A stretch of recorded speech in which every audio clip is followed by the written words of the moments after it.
sebuah wadah bekas lembar tisu dapur, dan 5 menit. 10 hari kemudian, Anda sudah bisa memanen sayuran muda mini yang dapat mengandung hingga 40 kali lebih banyak nutrisi dibanding banyak bahan di dalam kulkas Anda. Tanpa tanah, tanpa kebun, tanpa sinar matahari langsung. NASA sedang menanamnya sekarang di Stasiun Luar Angkasa Internasional. Peneliti dari Universitas Johns Hopkins di Amerika Serikat menemukan bahwa pada beberapa tunas muda, terdapat senyawa yang mungkin berkaitan dengan penurunan risiko kanker hingga separuhnya. Di beberapa restoran premium bahan ini bahkan bisa dijual dengan harga ratusan ribu rupiah hanya untuk jumlah kecil. Tetapi di rumah Anda bisa menanamnya berkali-kali hanya dengan harga sebungkus kecil benih. Ada 2 hal yang menjelaskan mengapa hampir tidak ada orang melakukannya di rumah. Pertama, kebohongan budaya tentang seperti apa pertanian seharusnya terlihat. Kedua, industri yang mendapat keuntungan ketika Anda percaya bahwa makanan segar harus membutuhkan tanah musim dan rantai pasok panjang. Di akhir video ini, saya akan menunjukkan susunan tepat selama 5 menit yang dapat mengubah hampir setiap wadah menjadi pabrik nutrisi kecil. Tetapi sebelumnya, Anda perlu memahami apa yang tersembunyi di balik daun-daun mungil ini dan mengapa pemerintah Amerika Serikat membutuhkan lebih dari 1 dekade untuk menjelaskannya dengan angka. Selamat datang kembali di Harta Alam yang Terlupakan. Kami telah menelusuri banyak sumber dan jika Anda pernah berdiri di supermarket, melihat sayuran layu yang sudah menempuh sekitar 1.600 km, lalu merasa bahwa pasti ada cara yang lebih baik, maka sebentar lagi Anda akan menemukan sesuatu yang bisa mengubah cara Anda memandang makanan selamanya. Ada satu kelompok tanaman yang begitu padat gizinya begitu mudah ditanam, dan begitu cepat dipanen sampai-sampai hampir semua hal dalam pertanian modern terlihat jauh lebih rumit, mahal, dan lambat. Namanya sayuran muda mini. Dan kisah tentang bagaimana tanaman kecil ini berubah dari rahasia dapur seorang chef menjadi prioritas penelitian NASA, sekaligus tetap menjadi salah satu cara menanam di rumah yang paling diabaikan di dunia barat, adalah salah satu kisah pangan paling aneh yang hampir tidak pernah diketahui banyak orang. Disinilah bagian aneh itu mulai terbuka. Pada tahun 1982, di dapur salah satu restoran terkenal di kota San Francisco, Amerika Serikat, seorang chef bernama Craig Hartman membuat kesalahan kecil yang diam-diam akan mengubah cara orang memandang sayuran muda. Saat itu, Hartman bekerja di Cliff House, sebuah restoran terkenal di tepi laut yang menghadap langsung ke Samudra Pasifik. Ia memesan baby greens atau daun sayur muda dari petani lokal untuk mempercantik hidangan. Tetapi terjadi salah paham.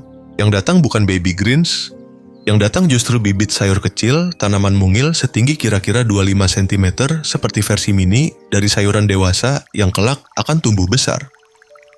Batangnya halus, seperti benang daunnya lebih kecil dari kuku jari. Kebanyakan juru masak mungkin akan langsung mengembalikannya.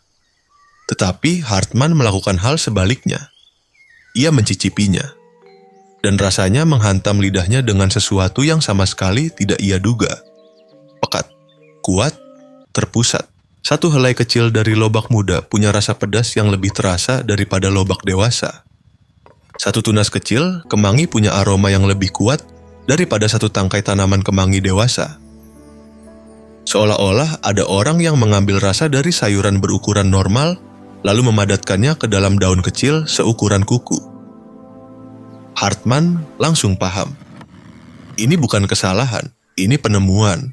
Dalam beberapa minggu, tunas sayur muda itu mulai muncul di hampir setiap menu dari dapurnya. Para tamu menyadarinya. Mereka tidak selalu bisa menjelaskan apa yang berbeda, tetapi ada sesuatu pada hidangan itu yang terasa lebih hidup daripada apapun yang pernah mereka makan sebelumnya. Kabar itu pelan-pelan menyebar di dunia kuliner San Francisco. Pada pertengahan tahun 1980-an, para chef di seluruh California, Amerika Serikat, mulai meminta tanaman kecil misterius itu. Alice Waters, seorang tokoh kuliner terkenal di Amerika Serikat di restoran Chez Panisse, juga ikut bereksperimen dengannya. Saat itu belum ada nama yang benar-benar dikenal luas. Orang-orang hanya mengenalnya sebagai sayuran muda mini. Pada pertengahan tahun 1990-an, para petani di California Selatan mulai memproduksinya secara komersial. Awalnya jenisnya belum banyak arugula kemangi bit kale daun ketumbar dan beberapa campuran warna-warni. Bentuknya sangat indah. Para chef menyukainya. Para pelanggan bersedia membayar mahal tanpa benar-benar tahu alasannya. Dan selama hampir 20 tahun, hampir semua orang mengira hal yang sama sayuran muda mini ini hanyalah dekorasi. Hiasan cantik. Sentuhan warna di atas piring mahal.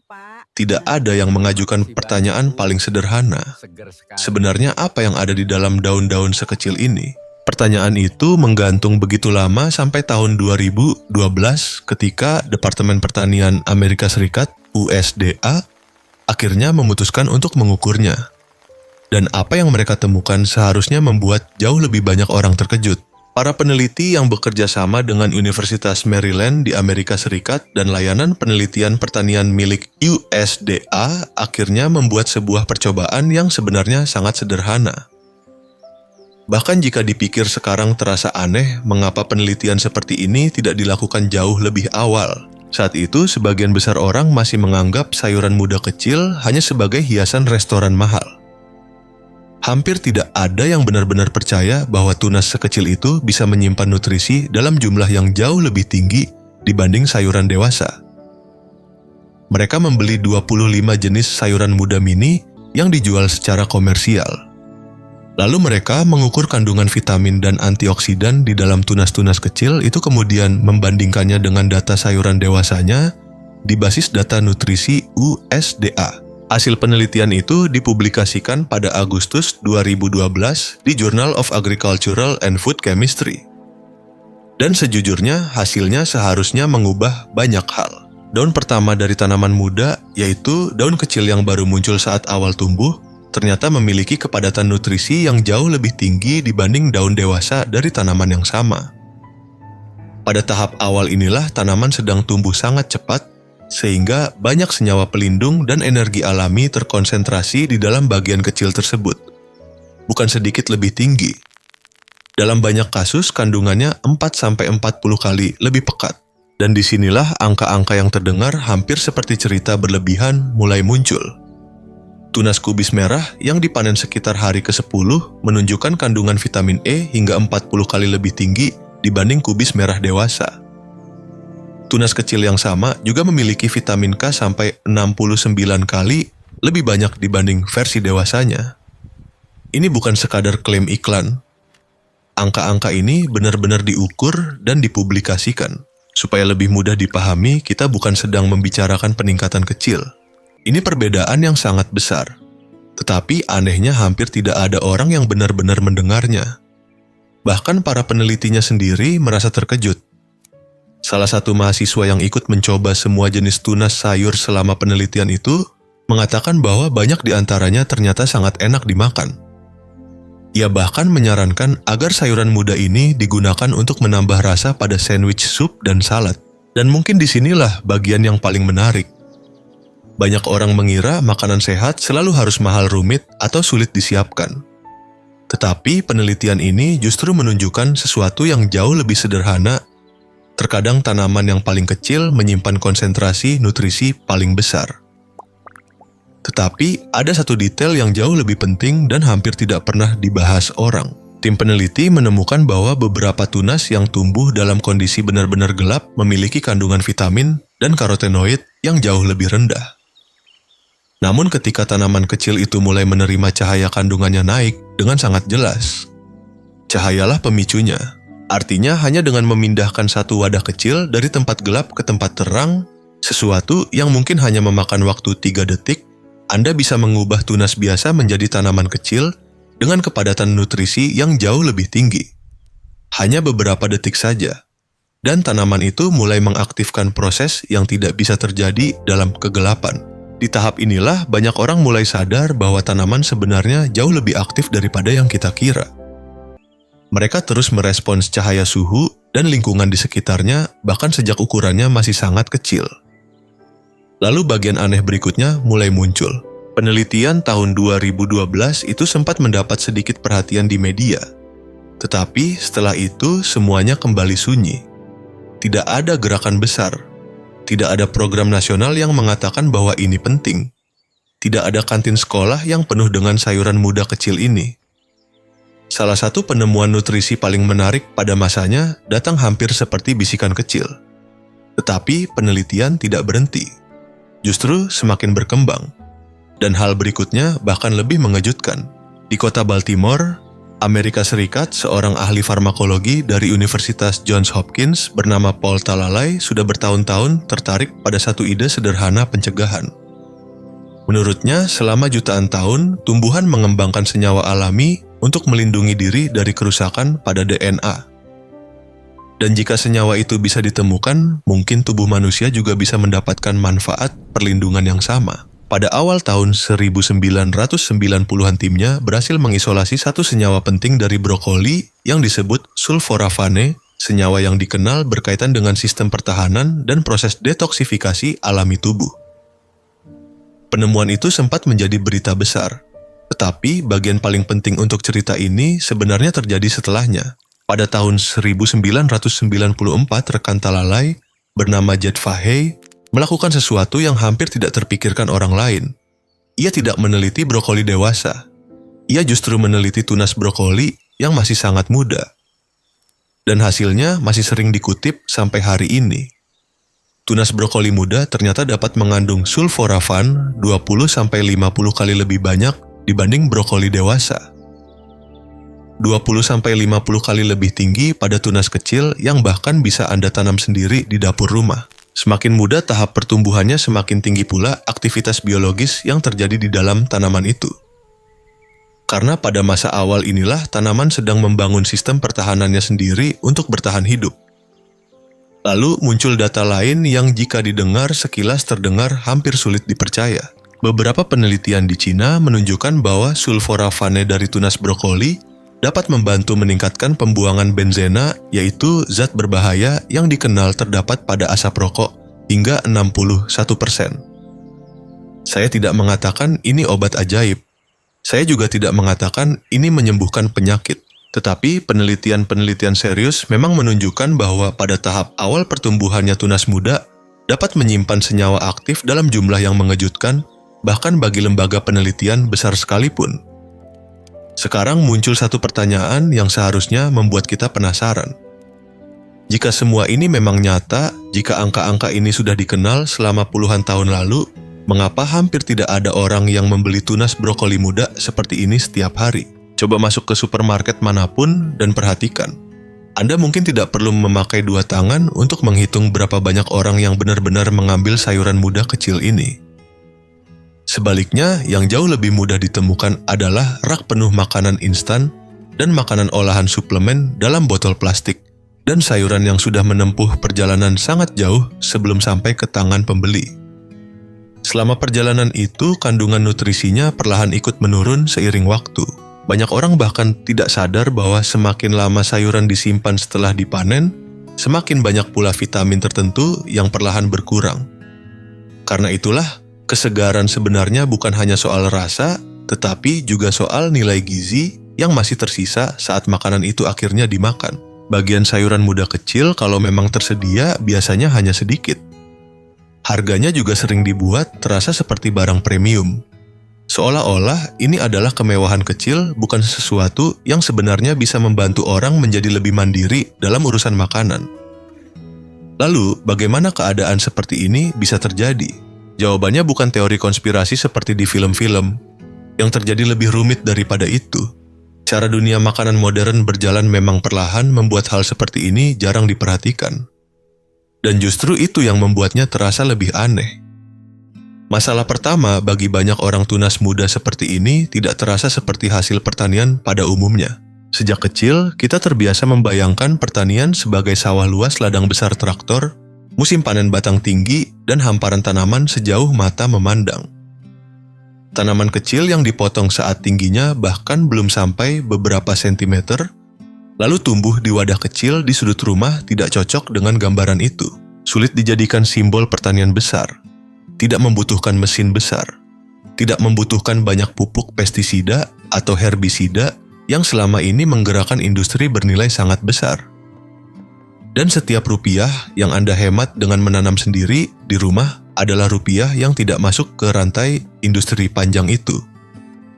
Masalah kedua, sayuran muda kecil ini terlalu mudah ditanam. Tidak ada yang bisa mematenkan benih lobak biasa.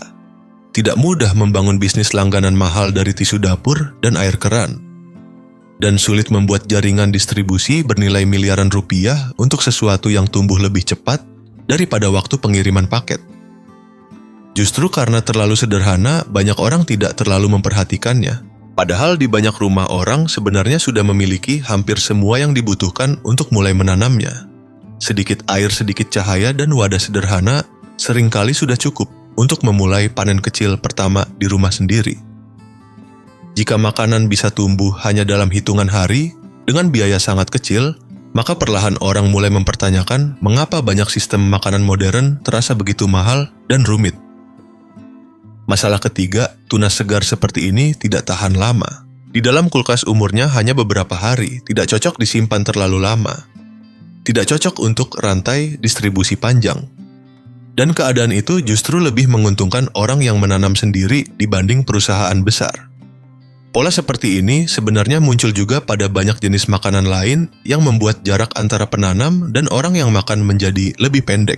Sistem tidak perlu melarangnya. Sistem hanya perlu tidak membicarakannya, karena kebanyakan orang tidak akan mencari sesuatu yang sejak awal tidak pernah diajarkan kepada mereka. Sekarang mari kita buat perhitungan yang sangat sederhana, karena disinilah bagian yang benar-benar membuka mata mulai terlihat. Satu wadah standar sayuran muda kecil berukuran sekitar 25 kali. 50 cm mungkin hanya membutuhkan biaya benih sekitar puluhan ribu rupiah.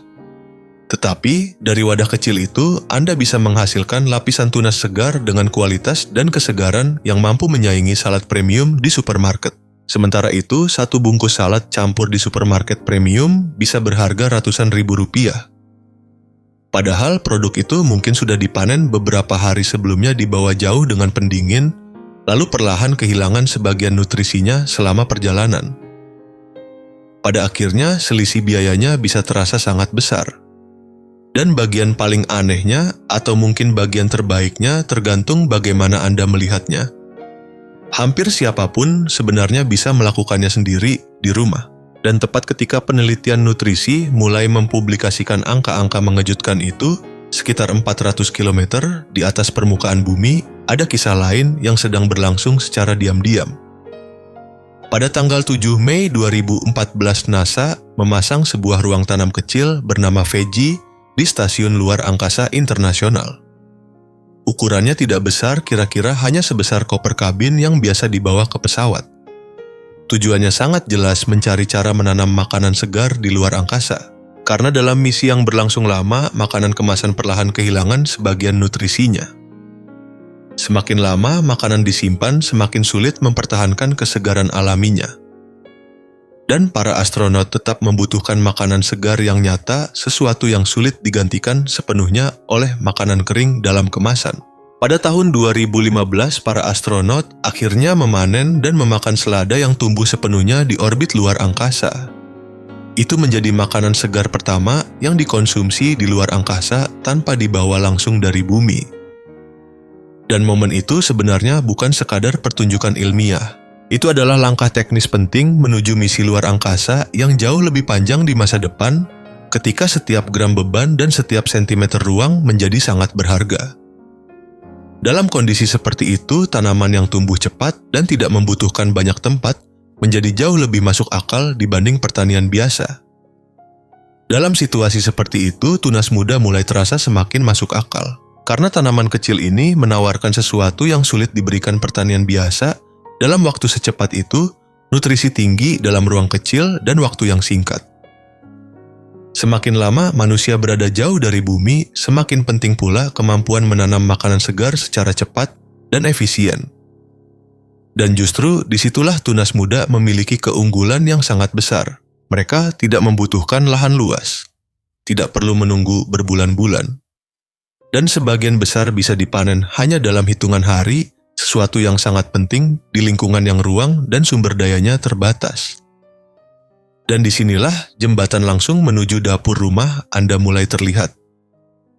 Jika tanaman kecil seperti ini cukup efisien dan cukup stabil untuk membantu mendukung kebutuhan nutrisi di orbit luar angkasa, maka sebenarnya tanaman itu juga bisa tumbuh di rumah biasa, bahkan di wadah sederhana, bahkan di ember bersih kecil, bahkan di sudut rumah yang tidak terlalu besar. Prinsip dasarnya tetap sama, tempat yang stabil, kelembapan yang cukup, sedikit cahaya, dan waktu. Sekarang kita masuk ke bagian yang tadi saya janjikan cara menanamnya dalam 5 menit. Dan sebenarnya tidak ada trik rahasia di sini. Tidak ada alat mahal. Tidak ada langkah tersembunyi. Tetapi sebelum mulai ada satu hal penting yang perlu Anda pahami. Apa yang akan saya jelaskan mungkin terdengar terlalu sederhana. Bahkan mungkin Anda akan merasa seperti ada langkah yang sengaja dilewatkan. Padahal tidak ada. Cara ini bisa bekerja karena benih sebenarnya sudah menyimpan hampir semua yang dibutuhkan tanaman pada tahap awal kehidupannya. Anda bukan sedang menanam tanaman dewasa seperti di kebun biasa. Anda sedang membangunkan nutrisi yang sudah tersimpan di dalam biji kurang lebih seperti baterai yang menyimpan energi sebelum digunakan. Dan untuk memulainya Anda sebenarnya hanya membutuhkan air permukaan lembab, sedikit cahaya, dan waktu. Inilah alasan mengapa banyak orang merasa heran saat pertama kali mencobanya. Karena prosesnya jauh lebih sederhana dibanding bayangan mereka tentang bertani selama ini. Dan justru karena tahap tumbuhnya sangat singkat, banyak nutrisi alami di dalam benih masih terkonsentrasi pada fase awal tanaman itu tumbuh. Ada 5 hal dasar yang perlu disiapkan. Pertama, wadah dangkal apapun. Wadah standar ukuran sekitar 25 x 50 cm memang sering dipakai petani tunas muda komersial. Tetapi untuk di rumah hampir semua wadah sebenarnya bisa dipakai. Piring besar, kotak plastik makanan, wadah bekas dari supermarket, bahkan tutup plastik yang agak dalam pun bisa cukup selama masih bisa menahan sedikit kelembapan. Kedua, permukaan yang mampu menyimpan air. Anda tidak harus memakai tanah, bisa menggunakan alas serat kelapa kain goni atau alas tanam khusus. Tetapi, kalau ingin mulai hari ini juga tisu dapur lipat biasa sebenarnya sudah cukup. Fungsi alas itu sederhana, menjaga kelembapan dan memberi tempat akar kecil menempel. Ketiga, benih. Disinilah sebenarnya biaya utama Anda berada dan tetap saja jumlahnya masih sangat kecil. Brokoli cocok jika Anda tertarik pada kandungan sulforafan. Lobak cocok jika ingin pertumbuhan cepat dan rasa sedikit pedas. Bunga matahari cocok jika ingin tekstur lebih padat. Kacang polong cocok jika ingin rasa yang lebih manis dan lebih mudah disukai banyak orang. Setiap jenis juga memberi rasa dan tekstur yang berbeda. Karena itu, banyak orang akhirnya mencoba beberapa jenis sekaligus sampai menemukan yang paling cocok dengan selera mereka sendiri. Usahakan membeli benih khusus untuk kecambah atau tunas muda dan hindari benih yang sudah diberi lapisan bahan kimia. Keempat, air. Air biasa umumnya sudah cukup. Jika air di rumah Anda mengandung banyak klorin, mendiamkannya beberapa saat sebelum dipakai biasanya membantu. Kelima, cahaya. Dan di bagian inilah banyak orang mulai terkejut. Anda tidak membutuhkan sinar matahari langsung. Lampu LED biasa, lampu meja, atau cahaya tidak langsung dari jendela seringkali sudah cukup untuk memulai. Nanti kalau ingin hasil lebih stabil, Anda bisa menggunakan lampu tanam sederhana seperti yang sering dipakai di rak tanaman indoor. Kuncinya bukan panas matahari, kuncinya adalah cahaya yang cukup agar setelah fase gelap tanaman mulai mengaktifkan klorofil dan menjalankan proses fotosintesis. Sekarang masuk ke prosesnya. Pertama, basahi permukaan tanam sampai lembab. Basah tetapi tidak sampai air menggenang. Lalu letakkan di dalam wadah. Kedua, sebarkan benih dengan cukup rapat. Jauh lebih rapat dibanding cara menanam di kebun biasa. Dalam sistem tunas muda seperti ini, kepadatan justru membantu hasil panen menjadi lebih merata. Saat tumbuh berdekatan tunas-tunas kecil, juga cenderung tumbuh lurus ke atas karena saling mencari ruang dan cahaya. Ketiga, semprot sedikit air menggunakan spray lalu tutup wadah untuk fase gelap. Bisa memakai wadah lain kardus atau kain gelap. Selama sekitar 3-5 hari, benih akan mulai berkecambah dalam keadaan minim cahaya. Dan justru karena mencari cahaya itulah batang kecil mereka tumbuh lebih panjang sehingga nantinya lebih mudah dipanen. Tahap berikutnya sering membuat orang kaget pertama kali melihatnya. Tunas-tunas itu biasanya masih berwarna kuning pucat, dan itu normal. Sekarang pindahkan ke cahaya. Dalam 24-48 jam warnanya perlahan berubah menjadi hijau. Klorofil mulai aktif. Fotosintesis mulai berjalan. Anda benar-benar sedang melihat kehidupan mulai menyala. Setelah itu cukup jaga kelembapannya beberapa hari lagi. Saat daun kecil pertama sudah terbuka dan permukaannya terlihat sehat, potong menggunakan gunting tepat di atas alas tanam. Bilas perlahan, langsung dimakan juga bisa. Atau simpan beberapa hari di dalam kulkas menggunakan wadah tertutup dan sedikit tisu dapur agar kelembapannya tetap stabil. Dan biasanya saat pertama kali berhasil melakukannya, banyak orang mengalami perasaan yang sama. Rasanya seperti curang, karena sulit dipercaya bahwa sesuatu yang terasa begitu segar, begitu hidup, dan tumbuh begitu cepat, bisa muncul hanya dari tisu dapur di sudut rumah. Tetapi memang bisa, dan rasa segarnya langsung membuktikannya sendiri.